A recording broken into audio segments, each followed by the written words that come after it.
நேயர்களுக்கு அன்பான வணக்கம். மாதங்களில் நான் மார்கழி அப்படின்னு கிருஷ்ண பகவானே சொல்கிறார். அப்படிப்பட்ட மகாத்மியம் பொருந்திய இந்த மார்கழி மாதத்தில் என்னவெல்லாம் நமக்கு நினைவுக்கு வரும்? ஆண்டாள் அருளிச் செய்த திருப்பாவை, மாணிக்கவாசகர் அருளிச் செய்த திருவெம்பாவை, திருப்பள்ளி எழுச்சி. காலையில் எழுந்து நீராடி திருக்கோயிலுக்கு சென்று பாவைகள் பாடி ஆனந்தமாக இருந்தாலும் கோயிலிருந்து வீட்டுக்கு வரும்பொழுது பிரசாதம்னு ஒன்று இருக்கும். அதுவும் மார்கழி மாதத்தில் விடிய காலையில் சுவாமி பார்த்துட்ட உடனே கையில் ஒரு பொங்கல் தருவாங்க பாருங்க, ஆனந்தமாக இருக்கும். இந்த மாதம் முழுக்க உங்களை மாதிரி இருக்கக்கூடிய பக்தர்களோட மார்கழியும் பிரசாதமும் அப்படின்னு இறைவனுக்கே உரிதான ரொம்ப எளிமையாக செய்யக்கூடிய பிரசாதங்களை தான் நாம் இப்போ பார்க்க போகிறோம். சாதம் இறைவனுக்கு நைவேத்தியம் பண்ணிட்ட உடனே பிரசாதம் அப்படின்னு மாறிடுச்சு. இன்றைக்கும் பலர் உணவு உட்கொள்வதற்கு முன்னாடி சர்வம் கிருஷ்ணார்ப்பணம் அப்படின்னு சொல்லிட்டு சாப்பிட்றத பார்க்குறோம். உணவு கொடுத்த இறைவனுக்கு நன்றி. அந்த இறைவன் கொடுத்த உணவையே நம்ம அன்போட பிரசாதமாக மாற்றி இறைவனுக்கே நம்ம படைக்க இருக்கோம். அதுதான் இந்த மார்கழியும் பிரசாதமும். இந்த மார்கழியும் பிரசாதமும் அப்படின்ற இந்த அருமையான நிகழ்ச்சி, அதுவும் உங்களை மாதிரி பக்தர்களோட பண்ணுறது பரமானந்தமாக இருக்குது. இன்றைக்கு இந்த ஒரு நிகழ்ச்சிக்கு நம்ம கூட இணைய போகிறது என்னுடைய தோழி திருமதி ஸ்ரீவித்யா அவர்கள். அவங்க பார்த்திங்கன்னா திருவாளர் கிரேசி மோகன், பலருக்குமே அவருடைய நகைச்சுவை மருந்தாக இருக்குது. அவருடைய நாடக குழுவில் ரொம்ப வருடமாக இருக்காங்க. அவங்க தான் இன்றைக்கி நம்ம கூட வந்து பிரசாதங்களை ரொம்பவே உங்கள் கூட ஆசையாக அன்போட பக்தியோடு செய்ய இருக்காங்க. நம்ம இப்போ நிகழ்ச்சிக்குள்ளே போகலாமா? வணக்கம் ஸ்ரீவித்யா. வணக்கம் கற்பகலட்சுமி. குரு சேனல் எல்லாருக்கும் வணக்கம். இன்றைக்கி இந்த ப்ரோக்ராமில் உங்கள் எல்லாரோடைய நேரத்துலையும் கற்பகலட்சுமியோட நேரத்துலையும் ரொம்ப மகிழ்ச்சி அடைகிறேன். நாங்கள் பார்த்திங்கன்னா இப்போ ரொம்ப சமீபமாக தான் நவராத்திரி முழுது இந்த பிரசாதம்னு பண்ணோம். நம்ம நேயர்கள் எல்லாருமே ரொம்ப மகத்தான வரவேற்பு. அதை தொடர்ந்து இந்த மார்கழி, அதனால் இப்போ நீங்களும் நானும் பண்ண போகிற இந்த செஷன் பார்த்திங்கன்னா காதுக்கு இறைவனை பற்றிய விஷயங்கள் இருக்கணும், கண்ணுக்கு அந்த கடவுளுக்கான பிரசாதங்களை செய்ய போகிற விஷயமா இருக்கணும். இன்னொன்று அடுத்த தலைமுறை, ஏன்னா இங்கே இருக்கிற நம்முடைய நேயர்கள் எல்லாமே ரொம்ப நிரம்ப தெரிந்தவர்கள். ஆனால் இது வந்து ஒரு சின்ன முயற்சியாக ரொம்ப எளிமையாக நேரம் குறைஞ்சு அடுத்த தலைமுறைக்கு ரொம்ப ஃபாஸ்ட்டாக பண்ணக்கூடிய ஒரு பிரசாதங்களை தான் கொடுக்குறோம். முதல் பிரசாதம் அப்படின்னு நீங்கள் என்ன இன்றைக்கி செஞ்சு காமிக்க போகிறீங்க? எனக்கு இன்றைக்கி முதல் பிரசாதமாக நம்ம பாயசம் பண்ணலாம் அப்படிங்கிறத நான் பிளான் பண்ணி வச்சுருக்கிறோம். அதுக்கு முன்னாடி பிள்ளையாருக்கு வெள்ளத்தை எடுத்து வச்சாச்சு. எதுவாக இருந்தாலும் பிள்ளையாரை வேண்டின்னு நம்ம ஸ்டார்ட் பண்ணுறது தானே வழக்கம். மூஷிக வாகன மோதகஸ்த ஷாமலக்கர்ண விளம்பித சூத்திர வாமன ரூப மகேஸ்வர புத்திர விக்ன விநாயக பாத நமஸ்தே அப்படின்னு பிள்ளையாருக்கு முதல்ல வெள்ளத்தை எடுத்து வச்சுட்டு தான் இன்றைக்கி பிரசாதத்தை நம்ம ஸ்டார்ட் பண்ண ஆரம்பிக்க போகிறோம். என்றைக்கு எந்த பண்டிகை என்ன விசேஷமாக இருந்தாலும் எந்த ரெசிபி நம்ம பண்ண ஆரம்பிக்கிறதுக்கு முன்னாடியும் விநாயகரை வேண்டின்னு ஆரம்பித்தா அது நல்லபடியாக வந்து குடும்பத்தில் இருக்கிற எல்லாரும் சந்தோஷமாக சாப்பிடுவா. அதுதான் இதோட ஐதீகம். கண்டிப்பாக நீங்கள் முதல்ல பாயசம்னு சொல்லும் பொழுது முதல்ல இனிப்பில் ஆரம்பிக்கிறோம். நீங்கள் பிள்ளையார்னு சொல்லும் பொழுது இன்னொரு விஷயமும் ஞாபகத்துக்கு வருது. ஔவை பாட்டி சொன்ன ஒரு பிள்ளையார் பாட்டு, பாலும் தெளிதேனும் பாகும் பருப்பும் இவை நான்கும் கலந்துனக்கு நான் தருவேன், கோலம் செய் துங்க கரிமுகத்து தூமணியே நீ எனக்கு சங்கத்தமிழ் மூன்றும் தா. முத்தமிழையும் கேட்குற ஔவை பாட்டி இந்த பாயசம் தான் தராங்களாம். ஆனால் பருப்பு பாயசமாக தராங்க. இன்றைக்கி நீங்கள் இதெல்லாம் பார்க்கும் பொழுது அரிசி பால் இதெல்லாம் பார்க்கும் பொழுது பால் பாயசம்னு தோணுது. அப்போ நேயர்கள் நம்ம எல்லாம் மனசார குருவாயூர் கிருஷ்ணனை வேண்டி இன்றைக்கி இந்த பால் பாயச ரெசிப்பியை ஆரம்பிக்கலாமா? ஆரம்பிக்கலாம். பொதுவாக பால் பாயசம் அப்படின்னு சொல்லும்போது ஒரு கெட்டியான பாத்திரத்தில் ஆரம்பிப்போம். இது நீங்கள் குக்கரில் செய்ய போகிறீங்களா? ஆமாம், இது வந்து கிட்ட ஒன் பாட் மாதிரி பண்ணுறதுக்கு மாதிரி. பால் பாயசம் எப்போவுமே நீங்கள் சொல்கிற மாதிரி ரொம்ப டைம் எடுக்கும், அதுக்கப்புறம் திரிஞ்சு போகிற பிரச்சனை எல்லாமே இருக்கும். அது எதுவுமே இல்லாமல் ரொம்ப சிம்பிளாக ஒரே குக்கரில் எப்படி பால் பாயசம் பண்ணுறது, அதே மாதிரி அந்த கலர், அந்த கண்டென்ஸ்டு கலரோட உங்களுக்கு வரது எப்படி வருங்கிறது தான் இன்றைக்கி நம்ம பார்க்க போகிற ரெசிபி. ஓகே, இதுக்கு நான் வந்து நல்ல ஃபுல் க்ரீம் மில்க் வந்து 1 லிட்டர் எடுத்துருக்கிறேன். ஒன்றுமே ஒன்றுமே நம்ம பண்ண வேணாம். அந்த பிளெயின் மில்கை எடுத்துகிட்டு குக்கரில் ஃபஸ்ட்டு நல்லா காய்ச்சிக்கணும். நார்மலாக அந்த பொங்குற அளவுக்கு காய்ச்சுவோம்ல, அந்த அளவுக்கு காய்ச்சினா போதும். இப்போ பொதுவாக பால் பாயசம்னா ஒரு 1 மணி நேரம் 1 hour நம்ம கிண்டிகிட்டே இருக்கணும் இல்லையா, அடி பிடிக்கக்கூடாதுன்னு. அப்போ இது பண்ண ஒரு 1 மணி நேரம் ஆகுமா? கிட்டத்தட்ட ஆயிடும், 45 minutes ஆகும். பட் நம்ம கிண்ட வேணாம், ஒன்றும் வேணாம், அது அப்படியே குக்கரில் வச்சுட்டாலே அதுவே சிம்மில் வச்சு நமக்கு ஆயிரும்.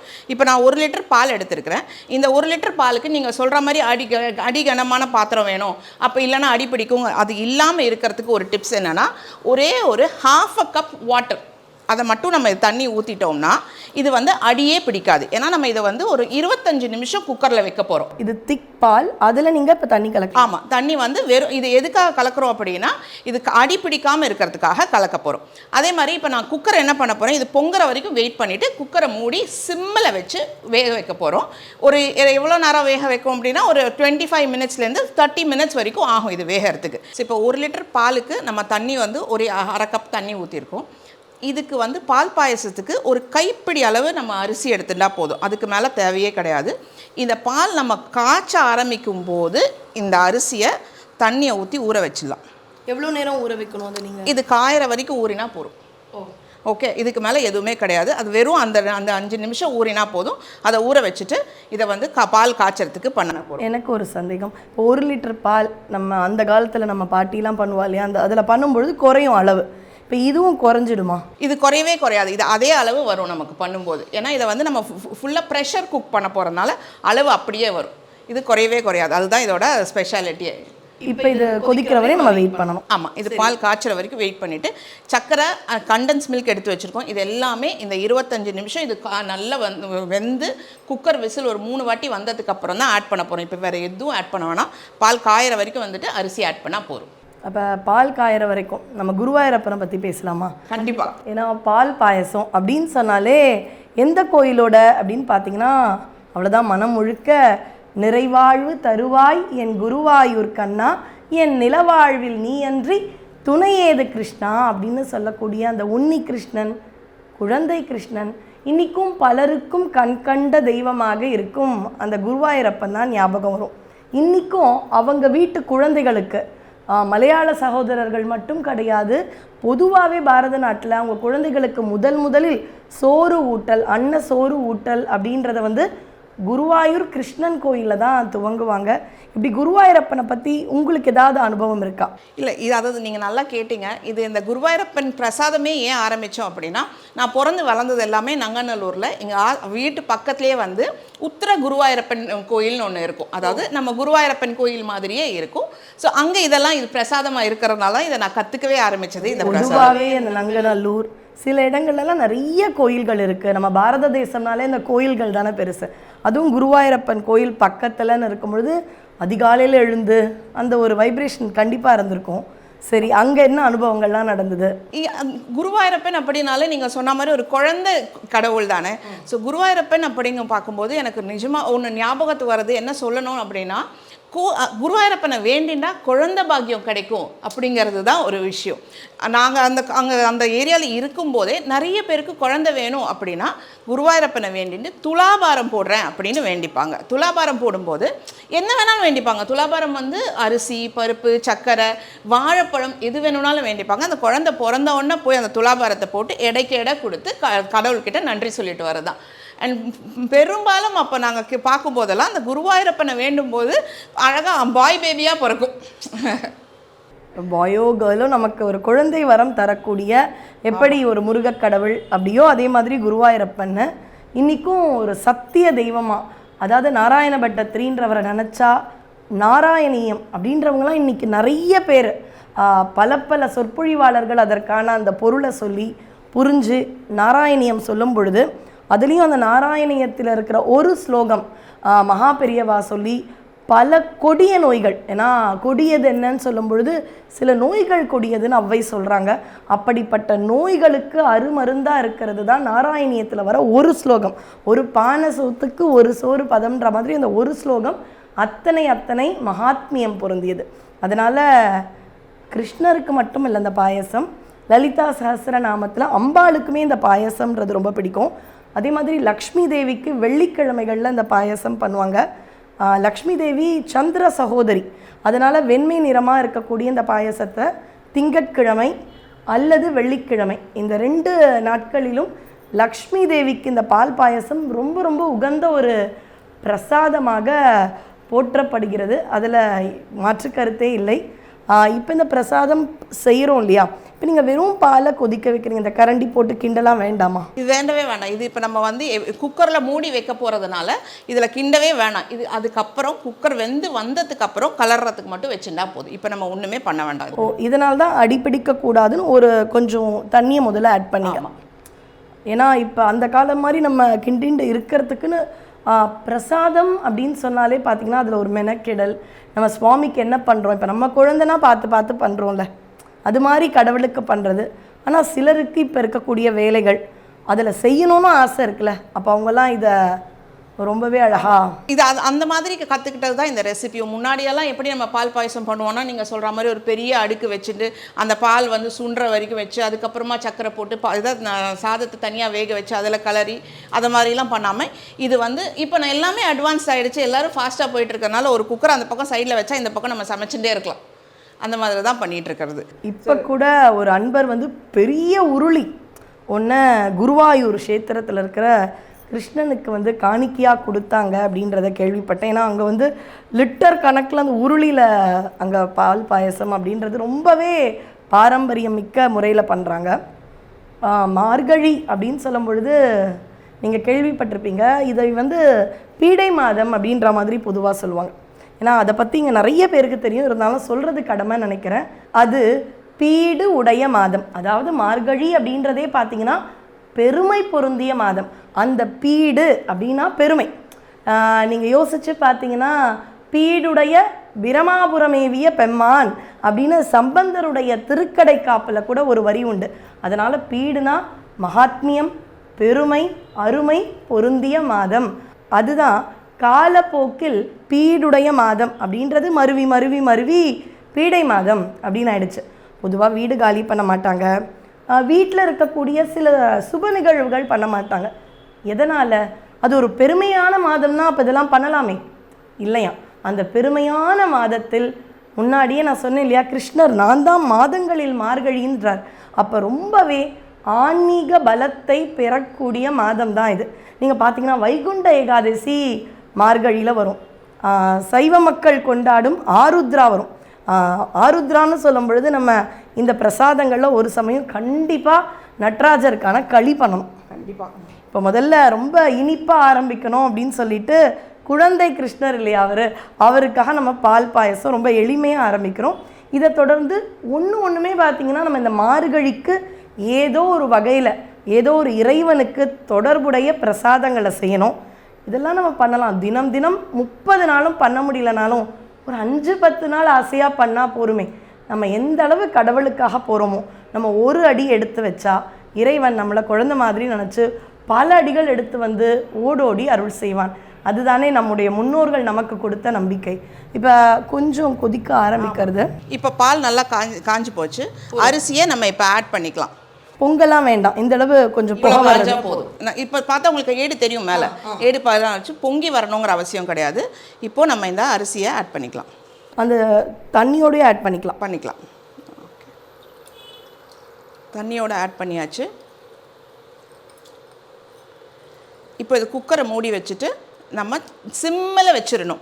எவ்வளோ முடியுதோ அவ்வளோ சிம்மில் வச்சுட்டு ஒரு 25 நிமிஷத்துலேருந்து 35 நிமிஷம் வரைக்கும் இது வேகட்டும். 3 வாட்டி 4 வாட்டி விசில் வரும், பிரச்சனையே இல்லை. நான் சின்னது வைங்க. ரொம்ப பால் வழிஞ்சு வந்ததுன்னா விசிலில் வந்து பால் வழிஞ்சு வந்ததுன்னா ஆஃப் பண்ணிவிட்டு திருப்பி ஆன் பண்ணி சிம்மிலேயே வச்சிடலாம். இப்போ இன்னொரு டிப்ஸ் சொல்கிறேன். இந்த பால் நம்ம வைக்கும்போது ஃபுல்லாக பொங்கி இந்த பக்கம் சைடில் எல்லாமே உங்களுக்கு வந்து திரியாக வரா மாதிரி இருக்கும். அந்த மாதிரி வராமல் இருக்கிறதுக்கு இந்த மாதிரி ஒரு கனமான ஸ்பூன் ஏதாவது ஒன்று எடுத்து அதுக்குள்ளே இப்படி போட்டுட்டா போதும். உங்களுக்கு இது பால் பொங்கி திரிஞ்சு வர்றது சைட்லலாம் இருக்கவே இருக்காது. நீங்கள் ஸ்பூன் வச்சதோ கிளற போகிறீங்கன்னு பார்த்தா ஸ்பூனை உள்ளே போடுங்க. ஆமாம், அதுதான் ஒரு டிப்ஸ். ஏன்னா பொங்காது, பொங்கி வரும்போது அந்த திரியாக மேலே இருக்கிறது இருக்காது. ஏன்னா நமக்கு பார்க்கும்போதே அது வந்து அழகாக இருக்கணும். நம்ம ஓப்பன் பண்ணும்போது அது திரியாக இருந்ததுன்னா ஒரு வேளை பால் திரிஞ்சிருத்தோம், நம்ம எப்போ பாரு பயந்துப்போம். அது வேணவே வேணாம். இந்த ஸ்பூனை மட்டும் போட்டுட்டோன்னா பொங்கி அந்த திரி வர்றது இல்லாமல் இருக்கும்.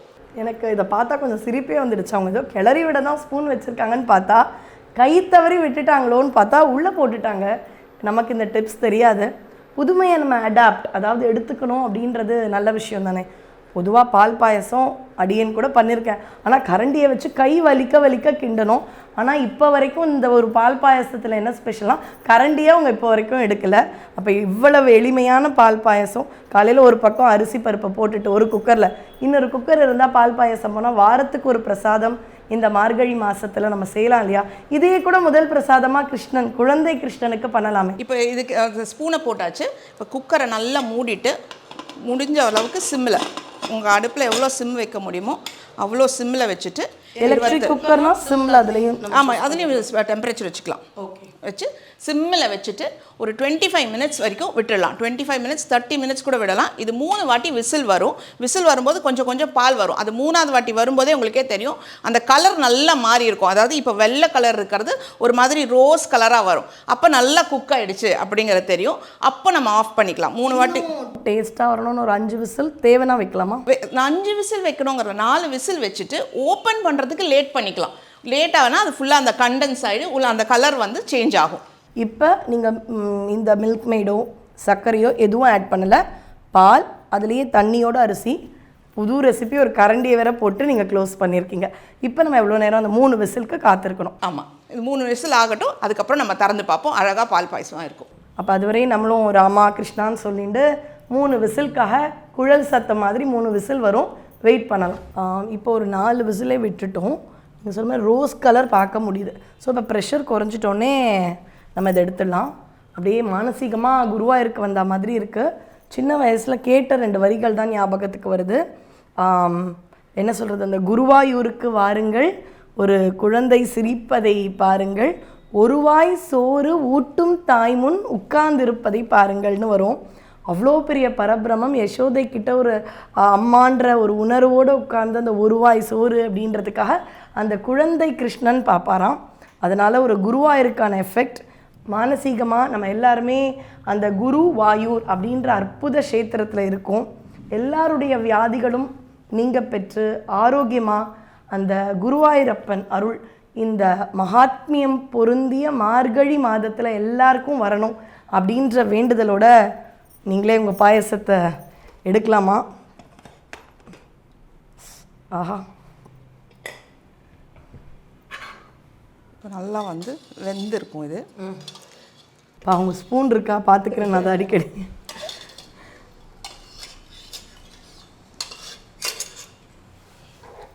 எடுக்கலாமா? நான் எடுக்கிறேன் வெயிட் பண்ணுங்க.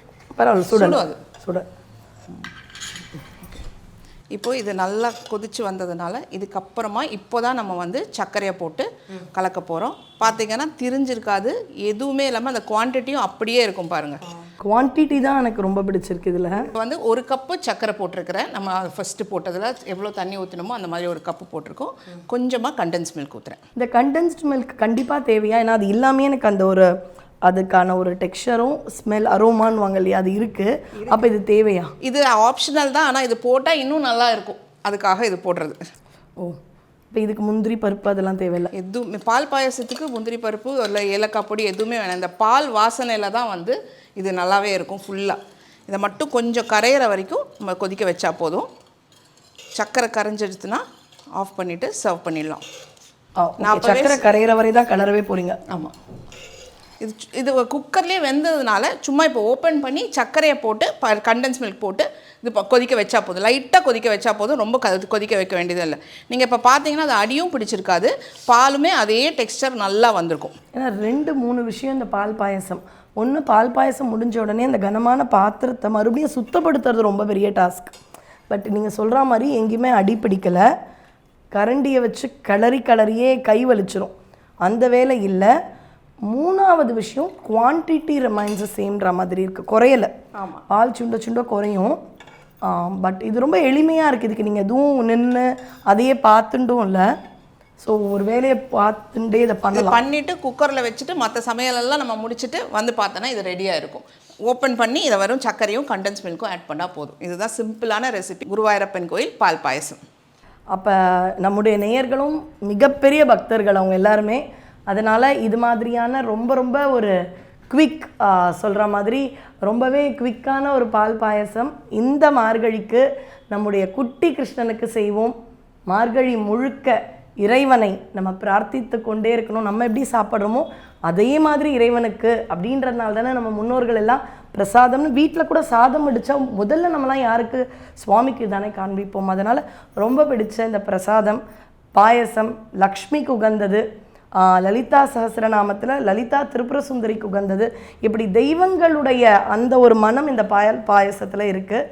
அதனால் இந்த பால் பாயசம் நம்ம எல்லாரும் முயற்சி பண்ணலாம். தெய்வத்தின் அருளை பரிபூரணமாக பெற்று வாழலாம்.